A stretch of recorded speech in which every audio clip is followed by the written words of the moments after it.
अस्सलाम वालेकुम जी। मेरा नाम मुकाशा साहिल है और मैं ख़ताती को प्रमोट करने के लिए काम करता हूँ। मेरे इस 8 साल कैरियर में जो सबसे ज़्यादा मुझे सवाल किया गया, सबसे ज़्यादा वो ये था कि ग्लॉसी शीट क्या होती है और ऑफसेट पेपर क्या होता है। यानी कि नॉर्मल फ़ोटोकॉपी जो प्रिंटिंग के लिए हम यूज़ करते हैं या फ़ोटोकॉपी के लिए यूज़ करते हैं वो पेपर क्या होता है और ग्लॉसी शीट क्या होती है। तो मैं आज आपको थोड़ा सा डिफरेंस बताने की कोशिश कर सकता हूँ, ठीक है। जो ग्लॉसी शीट जो हमारा नॉर्मल पेपर होता है इसकी जो ग्रामेज होती है वो तकरीबन 60 ग्राम से लेके 65 और 70 तक होता है। बाज़ जगहों पे 75-80 तक भी आपको मिल जाता है, ठीक है। दिस इज़ नॉर्मल जो आपका फ़ोटोकॉपी के लिए या प्रिंटर के लिए यूज़ होता है, ठीक है। इसकी जो सरफेस होती है वो रफ़ होती है, यानी इसके ऊपर अगर आप इंक से काम करेंगे तो पेपर ब्लीड करेगा, ठीक है। ब्लीडिंग का मतलब पता है ना, जिसका खून निकलता है, ठीक है। पेपर आपका ब्लीड करेगा। उसकी मैं आपको एक छोटी सी एग्जांपल दे देता हूँ और उसके बाद फिर हम आगे समझते हैं इसको। ये देखिए, ये मेरे पास निब है और इंक है नॉर्मल, ठीक है। मैंने इस पे लिखा तो ये देखिए पेपर ब्लीड किया, ठीक है। आपको नज़र आ रहा है, ये देखिए पेपर ब्लीड कर गया, ठीक है। इसी तरह अगर मैं इसके बरक्स अगर मैं ग्लॉसी शीट पे वही लिखता हूँ तो पेपर ब्लीड नहीं करेगा, ठीक है। आप दोनों स्ट्रोक्स को मुलाहिज़ा करें और उसके बाद फिर हम आगे बात करते हैं। ये देखिए, ठीक है, ये वाला पेपर जो है वो ब्लीड नहीं किया और ये वाला पेपर ब्लीड कर गया, ठीक है। ये एक पहला फ़र्क है। चूँकि इसकी सरफेस रफ़ होती है तो इस वजह से हम ख़ताती के लिए इंक के लिए ये पेपर यूज़ नहीं करते हम, जो नॉर्मल आपको फ़ोटोकॉपी के लिए यूज़ होता है, ठीक है। अच्छा जी, अब हम आ जाते हैं ग्लॉसी शीट के ऊपर। तो ग्लॉसी शीट की जो मार्केट में आम पाकिस्तान में जो इसका नाम है वो हम आर्ट पेपर भी कहते हैं इसको और ग्लॉसी शीट भी कहते हैं, ठीक है। आर्ट पेपर आपने कुरान पाक देखा होगा, जो आर्ट पेपर के ऊपर प्रिंट होता है उसकी जो सरफेस होती है वो बिल्कुल उसमें एक ग्लॉस होती है, ठीक है।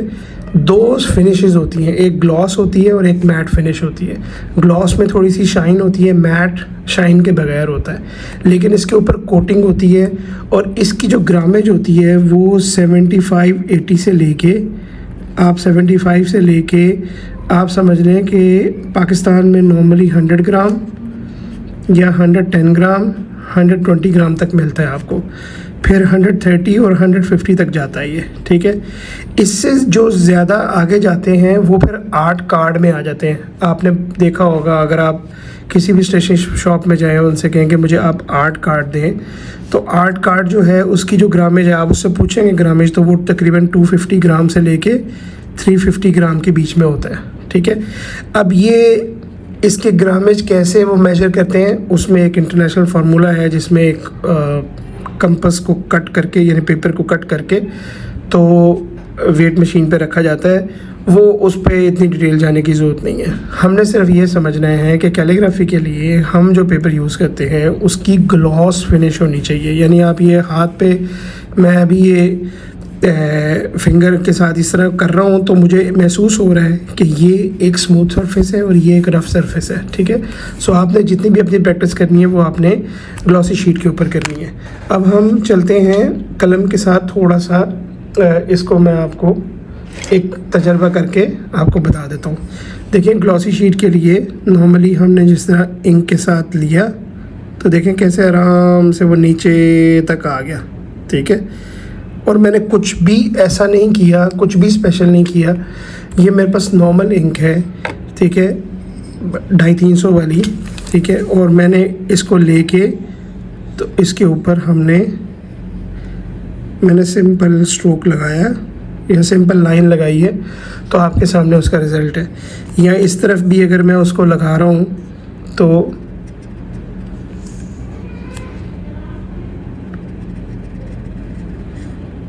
उसका रिज़ल्ट जो है वो बेहतरीन है, ठीक है।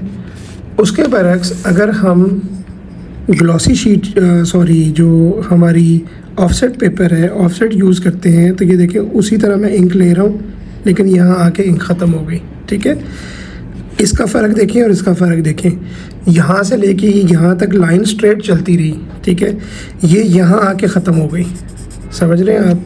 तो क्योंकि इसकी सरफेस रफ़ होती है, आप समझ रहे हैं, इसमें फ़ाइबर ज़्यादा होता है, यानी इसके ऊपर कोट नहीं हुआ होता, तो आपके जो छोटे छोटे बाल होते हैं, फ़ाइबर होता है पेपर का, वो इंक चूस लेता है। ठीक है, उसने यहाँ तक इंक चूस ली और यहाँ तक आके बिल्कुल वो मर गया। ठीक है, दोबारा देख लेते हैं। ये मैंने फुल इंक ली है इस टाइम। ठीक है, और अगेन तकरीबन वहीं पे जाके वो खाली होना शुरू हो गया, बल्कि यहाँ से खाली होना शुरू हो गया। ठीक है, और उसके बरक्स अगर सेम इंक मैंने ली तो उसके ऊपर आप बेशक 2 लाइंस लगा ले,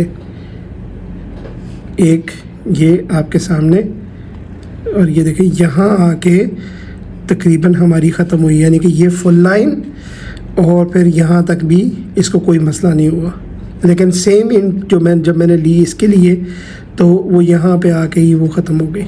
ठीक है, so this is the major difference कि आपकी जो ग्रामेज है वो मैंने आपको बता दी। अब नॉर्मली अगर आप किसी भी स्टेशनरी शॉप से पाकिस्तान में जाएंगे और कहेंगे कि मुझे आप ग्लॉसी शीट दें या आर्ट पेपर दें, तो वो आपसे ग्रामेज पूछेगा, तो आपने कहना है 110, 120, कुछ भी मिल जाए, 110 मिल जाए, 120 मिल जाए, 130 भी मिल जाए, इट्स फाइन। ठीक है, सब एक तरह से काम करते हैं। ठीक है, तो जो बहुत मोटा होता है, जिस तरह 150, 180, 200, वो थिक हो जाता है पेपर।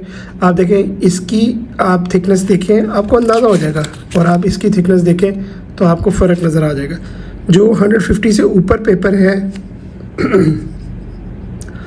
वो थिक हो जाता है, फिर वो आपका सही तरह उसको पुश नहीं मिल पाता। उसमें मैं आपको एक चीज़ दिखाता हूँ।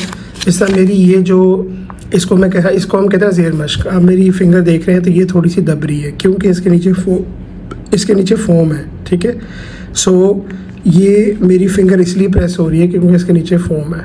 ठीक है, तो इसमें थोड़ा सा अगर आप ऐसी कोई ज़ेर मश्क रख लें, अगर फ़िलहाल नहीं है तो आप घर में कोई दुपट्टा या जाय नमाज वो भी रख सकते हैं, तो उसके ऊपर आप पेपर रखें, तो this will work really really fine. I hope कि आपको ये ट्यूटोरियल बहुत पसंद आया होगा, और अगर आपको ऐसी वीडियोस और पसंद करें आप अगर आप चाहते हैं कि ऐसी वीडियोस मैं बनाता रहूं, तो प्लीज़ मुझे अगर आप चाहते हैं कि मैं ऐसी वीडियोस आप तक पहुंचाता रहूं, तो आपकी तरफ से जो एफ़र्ट है वो ये है कि आप इसको लाइक करें, शेयर करें और कमेंट्स करें, ताकि मुझे भी इंकरेजमेंट मिले, और यही सपोर्ट आपकी मेरे लिए it means a lot. Thank you.